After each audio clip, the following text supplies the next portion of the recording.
Hello everyone, and welcome to our online Year 11 Parent Information Evening. My name is Mr. Ballantyne. I'm Assistant Head with responsibility for Key Stage 4. Joining me in this session is Miss Connor, Head of Learning for Year 11.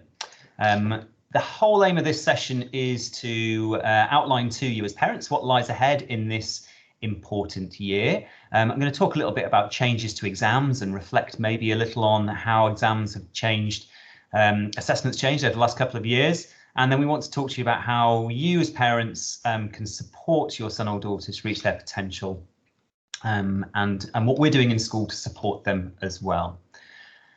So I'll start off with the Year 11 team. It's, am I right in saying, reasonably consistent to last year, the same as last year? There's been a couple of changes, Miss Connor, that's right? Just a couple, but fairly consistent. Yeah, I think I'm one of those changes, but you are still Head of Learning and have overall responsibility for the pastoral welfare of the students. Mrs. Johnson is our pastoral assistant. The students know her well and can come to her. But as parents, your first point of call for contacting the school should be with the tutors, and their names are up there. So if there has been a change, I hope you already know about it and your son or daughter has already told you. Looking ahead to what's coming up this year, these are the important dates, and I will make sure that this presentation goes up on the website as well, so you can download it. The first set of reports should come out this month. We will be doing another video similar to this about revision skills and also working with students on revision skills ahead of mocks, which will be in December. More about that later. And then it's an important year because your son or daughter is deciding what they want to do post 16. Our part in that, in promoting the sixth form, is that there'll be an options evening on the 17th of November. You'll have a chance to either, we haven't decided yet, come in, or it'll be online sessions for learning review days where you get to talk to the tutors, breaking up for Christmas in December the 17th. And then next year is where time seems to go really, really quickly for the students and for us. The progress reports in January will be based on the mock results, and then there'll be an opportunity to talk to subject teachers about the next few months. There'll be some more mock exams for the core subjects, that's maths, English and science, in March. And then it's the 16th of May, I believe, the week beginning the 16th of May. We haven't had the final confirmation yet from the exam board when GCSE exams start. And the all-important date for students, I guess, is that Year 11 prom will be on the 29th of June. We don't yet know when GCSE results day will be. This year, it was in the same week as the A-level results, which actually worked really, really well. Rather than a separate week. So the government are still sort of thinking about whether they want to continue that. I hope they do, because it was good. So those are the key dates for this year. A word on COVID. It's still, we're not living in a post-COVID world, but we are living in a slightly different COVID world than the one from last year, in that we have no bubbles anymore. We have no staggered breaks. It's all one lunch break. So the school is operating largely as normal. We're still very, very hot on ventilation. I shouldn't say hot on ventilation. We want ventilation in the classrooms, and students still are sanitised when they enter the classroom, and also desks are cleaned at the end. Emphasising just how important twice weekly testing is for students, and we'll continue to give out the lateral flow tests via tutors as long as we're getting them from the government. If your son or daughter is displaying symptoms, the advice is to get a PCR test and check, and then if it's positive, inform the school, and you'll need to isolate according to the guidelines. We will set remote learning work for students that are isolating if they are well enough to do that work while they are out of school. So we're not doing track and trace in the way that we did last year, where we notify people, all close contacts, and they have to isolate. The guidance on that has changed. We have been asked to do a warn and inform for positive students who mix closely. We know mixing closely with others, but there won't be the widespread isolation of large groups of students that we saw, and we know that was very disruptive, particularly for your year group at the end of the summer term last year. Okay, so as I said, you should be getting your first set of progress reports in October. These will be based partly on the mocks that were done at the end of the summer term. And there'll be a predicted grade in there and an attitude to learning score out of 4. The predicted grade is what your teachers think the students will get at the end of the course in the summer of 2022, not necessarily what they're doing now. So if the students follow the advice of what their teachers are saying, that's the grade that we think that they will get. We always aim for above 3 in attitude to learning. Anything below that, then a conversation is needed and certainly improvements needed. And that's scored on focus in lessons, homework and behaviour in lessons as well. A little bit about GCSE exams. You will, if you have had older siblings of your sons and daughters in year 11, know that there haven't been exams in the last 2 years. You'll have seen that on the news, obviously. And students have been awarded teacher assessed grades. So 2 years ago, that was a teacher assessed grade when they left in March. Last year, there were assessments where but it was still assessed by the students. So evidence throughout the year was included, and fully expecting exams to take place in 2022, but I think we would encourage everybody, obviously, to work as hard as they can, because who knows what might happen. But the government are very certain that exams will take place. However, there will be some changes, and this has been a consultation that the government have done, and there will be an announcement in around about a month's time on the changes to the exams. Likely to be a choice of topics for some subjects. For example, in history, it may be that one module is missed out. It may be that students have some advance info on what topics are going to appear. And there certainly have been changes to practical subject assessment. So music, drama, for example, the number of practical NEAs, non-examined assessment, has been reduced. But that announcement is due in about a month's time. But it doesn't stop any of the curriculum work that we've been doing. Our teachers, I'm really confident, having met all of the heads of department with Mr. Fry last week, that that they know exactly what they're doing, and they are charting the right course to get students towards getting their potential next year. So word on exams, mock exams. I thought I'd just show this here. This is a sample mock exam timetable from a student from last year. So in the next 2 weeks, your son or daughter should be receiving a mock exam timetable for the December mocks. This will be sent out just before half term. And it looks quite overwhelming. It is a tough couple of weeks. It's a dress rehearsal at the end of the day for the real thing, to get them used to sitting in the sports hall, to get them used to the pace of the exams, the formality of it. But it will be a tough couple of weeks for them, where they'll need support, and Miss Connor will talk about that a little bit a bit later. You'll also get a timetable round about February half term for the real thing. It's important that you check all of the details of that students are being entered for the right tier. I'll talk about that in a minute. That the name's correct, that all of those details at the top are correct. So just check that when that comes out.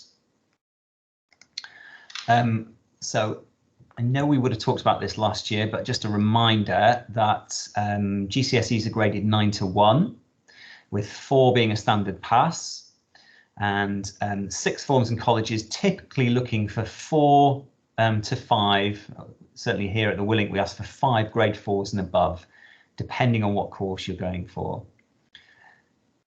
GCSEs are all 9 to 1, except for maths, science and modern foreign languages, where there are 2 different tiers. And students will be entered either for the foundation tier, where they can achieve a maximum of a 5, or the higher tier, where they can achieve a maximum of a 9. And it's all about confidence. And I spoke to Mr. John, head of maths, a couple of days ago, and he assured me that the decision that's taken as to whether you go for a foundation or a higher is based on what the maths teachers and the science and the MFL teachers think is the best possible outcome for the students. So if they're a secure 5 with a chance of getting a 6, they will be entered for the higher. If they're a 5 borderline 4-5, I think the decision to go for a foundation paper is going to make them a lot more confident and make them a lot more secure about getting that 5. And that will be something that the teachers discuss with the students and also at parents' evening after the mocks in January. Just included this slide here just to remind you of the old money conversion of new grades to letter grades, and you can see that a 4 there is a standard pass, sort of 4-5 is a pass, 5 being a strong pass, and the 9 at the top being the top end of A-star, where students that are being stretched are aiming for. But don't worry, we know what we're doing. Here's the graph showing just how good our results have been over the last few years. You can see that upward climb. Students have done really, really well over the last 2 years, but the last set of proper exams in 2019, and I've got some detail here, were our best ever set of exam results.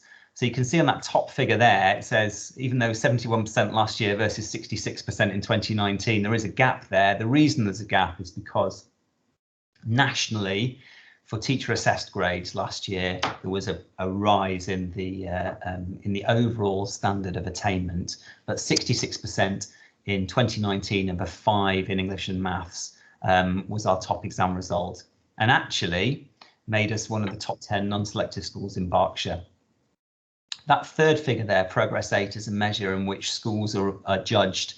And essentially what that means is that our students in 2019 did nearly half a grade better than they were expected to do based on their Key Stage 2 progress from leaving primary school. We do get good results. We get really, really good results, and we have absolute confidence in our teachers and how they're going to get the best for your son and your daughter.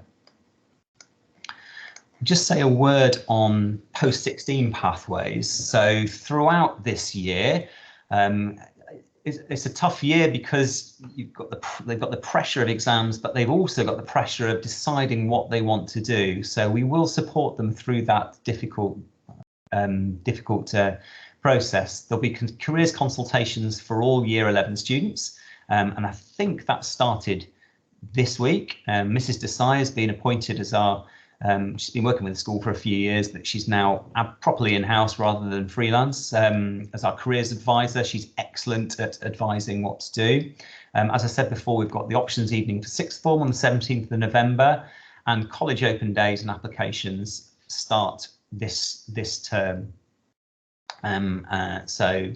Around about 60%, the highest ever number of Year 11s came to the sixth form this year. So we've got growing sixth form, and it really is a great place to continue education. And we've got a wide range of options, but Mrs. Schofield will talk more about that at the option evening. We'll also have employability skills delivered through PSHE lessons throughout the year. That includes CV writing, it includes interview skills. And I know that the vast majority of students are going out on work experience just before half term. And this is a phrase that Mr. Sizer always says, is that the best bit of advice we can give students this year is to just follow what follow what the teachers say. Trust your teachers, they really do know what they're doing. Myself, Ms. Connor, Mr. Fry, all of the staff here are absolute confident in in the expertise of our teachers and their ability to get your son or daughter through their exams. And with that, I'm going to hand over to Ms. Connor. Okay, so a continuation of that. So on the following slides, we've got some information from the core subjects, so English, Maths and Science, ways to revise, places to go, because they're really commonly asked questions. So for English, what's being recommended is there's Seneca quizzes online. It's free. Class teachers will have set up classes corresponding to the classes in school, so teachers will be able to monitor results. There's lessons online for the Oak National Academy, where there's revision lessons on Macbeth, for example. We've got access to the Pixel app, and the login details are just on the screen there. And as Mr. Ballantyne said earlier on, this presentation will be sent out. There's also a YouTube channel by a teacher called Mr. Bruff, which is absolutely excellent, and there are so many resources on there. Okay, next slide, please, sir. Okay, so the resources recommended by Maths are Corbett Maths. So there's a great thing called the 5-a-day revision exercises, so they can be completed. They're freely available. There's, again, the Pixel Maths app corresponding to the English version of that. There's the Dr. Frost website. Revision guides and books are available in school, so they can be purchased from the finance office, and you can also pay for those through the ScoPay online, and then they'll be delivered to your son or daughter during tutor time. After Christmas, maths teachers are going to provide additional lunchtime, after school sessions, and homework booklets are going to be produced and circulated with past and practice GCSE papers. So that is a quick summary of things that maths are going to do. So science, completing homework. Caboodle is an online textbook that students can access in school and at home. I do believe that there's an app version of that, and it can be accessed on a phone as well. So a really great resource. There's free science lessons on YouTube. Again, revision guides that can be bought in school, and as well, again, the revision cards. So lots of things there being provided by department. So talk to your son or daughter, think about what's going to work best, and then go from there. Okay, so stepping aside from the curriculum momentarily, so this is something that we're trialing this year during tutor time. So it's based on a book called The GCSE Mindset. So the aim of the schedule of, I guess, sessions that we've got planned for students in year 11 is to transform student commitment to their studies and themselves, their motivation and their productivity. So it's based on this acronym VESPA: vision, having an idea of where they want to go; effort, are they putting in the right effort to get to where they want to go to achieve the vision; systems, are they organised, have they got the right things in place to allow them to achieve the vision if they're putting the effort in; practice, how to go about doing that, how to go about revising, techniques for that, how to create a revision timetable, and then linked in with that and necessary, they all work interchangeably in order to achieve academic success in the end. It is a student's mindset and attitude towards their studies and themselves and their confidence. Ultimately, the aim of the whole thing working together is to boost confidence and best prepare our students for their upcoming GCSEs. They have started that, and the feedback from tutors has been good so far. Next slide, please, sir. So if you do want to talk to your son or daughter about that, the students are recording the work that they do towards this in their green student books. So if you do want to see what they're up to and the kinds of reflections they've made about themselves and revision timetables, etc., they will have records of that in their green books. I think it's also worth mentioning that it is based on studies and research from the real world, so we're hoping that it's going to be really powerful. It's something that Mr. Ballantyne's used a similar approach with sixth form, and it's been successful in the past. Okay, next slide, sir. So I guess following on from that, so the quote says, "It's not how we fall, it's how we get back up again. It's about making sure our students are confident and resilient, and that they are able to get back up again, because ultimately failing at times is part of the process." And so all of those aspects of VESPA that we've just talked about feed into that and will give our students the ability to be resilient and continue.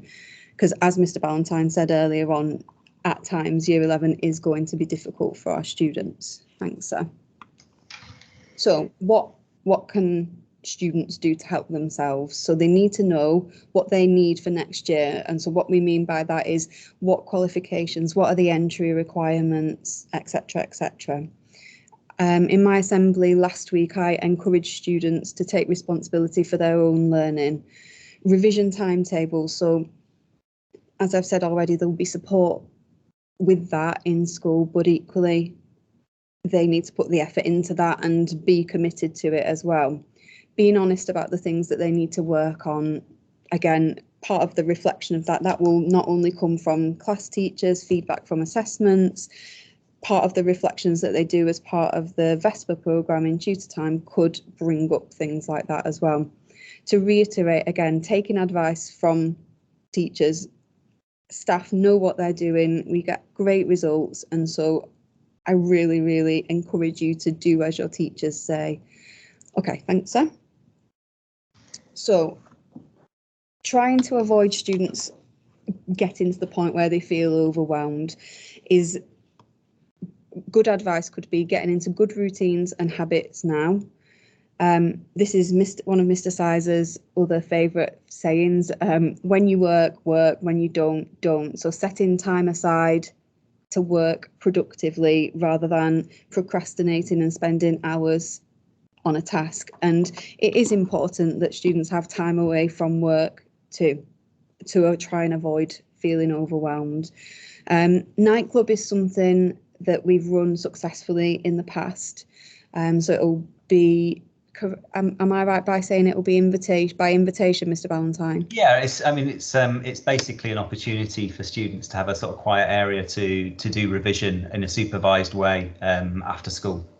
Yeah, and so that's intended to start up in January. And good learning as well. 35 to 45 minute chunks at a time, a good environment, a desk, a table, having the association to go to that place to work. So sitting on your bed is not necessarily the best place for it. Perhaps listening to music, perhaps not. The studies are not clear on the impact of that one, or maybe the jury's out on that one, isn't yeah. it? And it can be a source of a bone of contention between parents and kids, can't it? I think some music does, some sort of like lo-fi music can actually concentrate students' minds, but the sort of like very lyric heavy stuff I think is shown not to. Is more distracting. Thanks, sir. Okay, so what support is available in school? So as Mr. Ballantyne said, the tutor should be first port of call. Obviously, head of learning support from myself. We've got the inclusion team. We've got the SEND team up in their new area upstairs in the S block. All teachers, it's worth noticing that the ending of the email is the same. So it's generally first initial and then surname, and then you can contact that member of staff. If you're unsure, you can send an email to the office and it can get forwarded to that teacher. Mr. Ballantyne said earlier as well about the revision skills video that will be coming. Intervention revision sessions, some of those are up and running already. Lunchtime, after school, I know the humanities one and the history hub help is up and running already. But also, it's worth mentioning again, it is still important that students do maintain a social life, having a school life balance. It really is important for well-being, and we don't want students to forget about that. Attendance and punctuality. We talked in the information evening last year about the correlation between attendance and grades outcome at the end. And punctuality to school and lessons is also important because that time stacks up. And as I've said, especially punctuality to tutor time in the morning as well, because we've got a planned, tailored programme of sessions, especially designed for students. So it's important that they are there on time and also that they put the hard work into. Okay, thanks, Miss Connor. So how can you support your son or daughter? And I know this is tough. It is tough. I've been through it myself. My daughter's just finished year 13. My youngest daughter's just starting GCSEs. And as they get older and the work gets harder, the academic work gets harder, it's more difficult to sort of like turn your hand to help them with maths homework as you have done lower down in school, or science homework. But there are things that you can do. There are strategies. I mean, they are going to have to work hard this year. There's no question about it. A GCSE isn't just the grades at the end. It's sort of, it's telling college, it's telling sixth form, it's telling employers that it's been a story, it's been a journey, sorry, of getting through, of ups and downs. So as Ms. Connor said before, having somewhere for them to study is really important. That delineation between where they chill out and where they work. So whether it's the kitchen table, whether it's a table in the bedroom, that they've got a desk in the bedroom that they've got, or even they're staying in the library, you know, if that's, it's conditioning themselves that they know that they've got a good environment that they associate with study. And I think be sympathetic and empathetic, because it is tough. In fact, actually, it's probably even tougher than when we had exams when we were younger. So they will be worried, they will be anxious, but that might not present itself. So I think just, and even if they react as teenagers do to parents, just realizing that it's maybe the worries rather than reacting to you, it's the inbuilt worries that they have that they're reacting to. So being empathetic, as I'm sure you will be, is important. Being healthy, really important. So you know, fueling the mind and the body, so it's well hydrated, so that they're sleeping well, not having too much caffeine after a certain amount of time, trying not to use their screen just before they go to bed. Reading 15 minutes before you go to bed is a really good way for them to wind down, and just you watching out for indicators of stress. Can't be stress free. In fact, some stress is quite good because it drives us on to perform. But the key thing is about staying supportive. And I've found some brilliant pamphlets that just one page on each of these sorts of topics that I'm going to put up on the website, so you'll be able to read more about those, and we'll send those out in due course. So just a final one is just reassure them that they are capable of getting through their exams, even with the ups and downs. Being positive, putting it into perspective.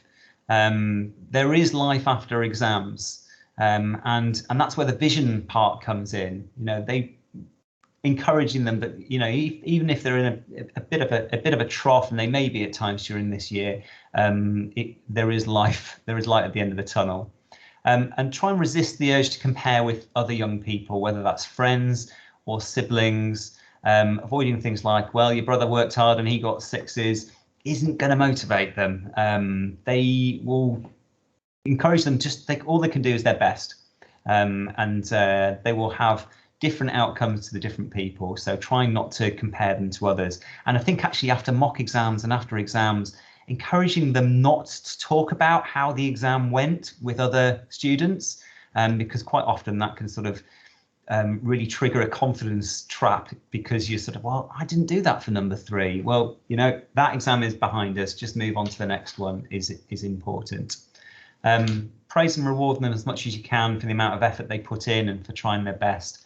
And no matter what the outcome, obviously, you'll still love them just as much. And then maybe talk a bit about the prom as well, because they will start getting very excited about that. And the 29th of June is the date. We hope it will go ahead. We made it go ahead this year despite the restrictions, and they had a fantastic time outside Trunkwell House, rocking up on all different sorts of modes of transport. Couple of other Mr. Sizer generated quotes. And I think just that one top left, comparative results. So